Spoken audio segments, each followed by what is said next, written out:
Perspective is a word that generally describes how we see things. There are two basic types.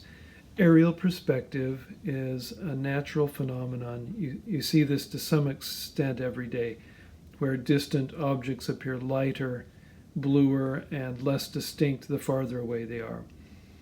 This happens because the air through which we see things contains moisture and dust particles and other stuff, so that the farther away something is, the more particles there are between us and the objects that we're looking at, and it changes the way they appear. Linear perspective is the way we see man-made objects, mostly geometric, such as buildings, and that includes both interior and exterior. The Renaissance masters were absolutely passionate to learn how to represent three-dimensional objects realistically on a two-dimensional surface, such as paper or canvas.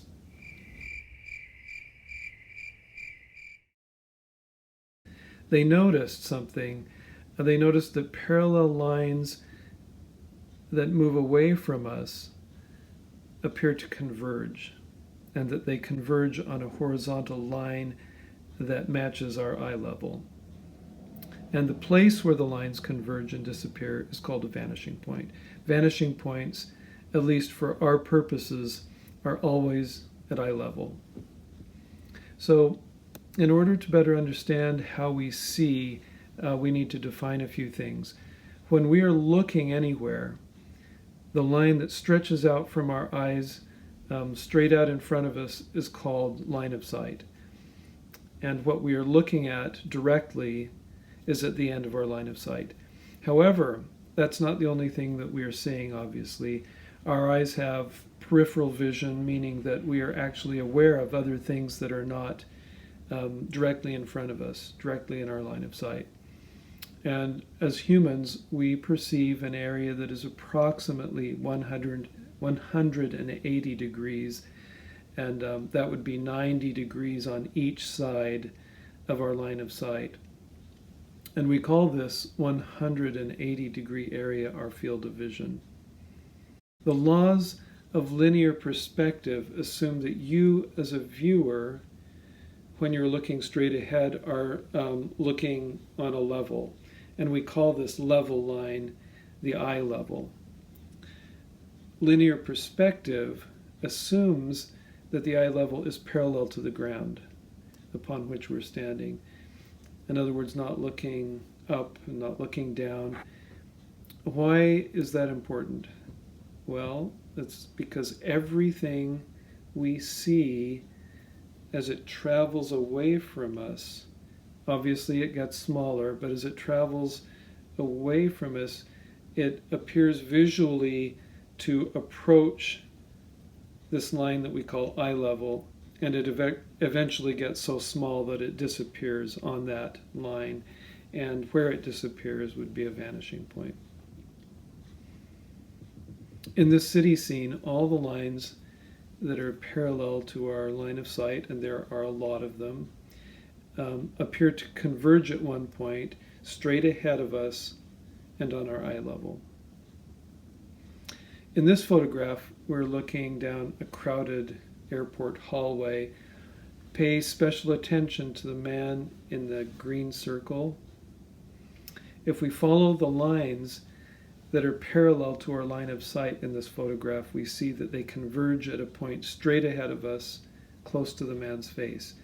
And what this means is that we're looking straight at him, the camera's pointed straight at him, and that he is about the same height as we are. If you look at these men walking down the hallway to the left, they are, also about human height, right? And so they look smaller the farther away they are. Their size diminishes with distance. If they get far enough away, they become so tiny that they disappear. And again, that's right at the vanishing point on our eye level. Now, a word about eye level and the horizon, because these things tend to get confusing. I want to try to make it clear from the beginning. Eye level and horizon are just not the same thing, or rarely are, and I'll show you what I mean. The horizon is where objects that we see end and the sky begins. Eye level is different. Eye level is the line that corresponds to our height in the landscape. So in nature, even horizons are sometimes hard to see. Other times it's a little bit clearer. The only time when the horizon and the eye level match is when you're looking out over a vast flat surface that recedes so far away from you that it disappears on your eye level. In cities where there are lots of large geometric objects, we can see our eye level more easily. It's where everyone else's eye level is, if they're about your same height. It's also where lines parallel to our line of sight appear to be horizontal rather than slanted. So if you look at this photograph and look at the lines on the buildings, you'll see that most of them are slanted, but the ones at eye level are horizontal.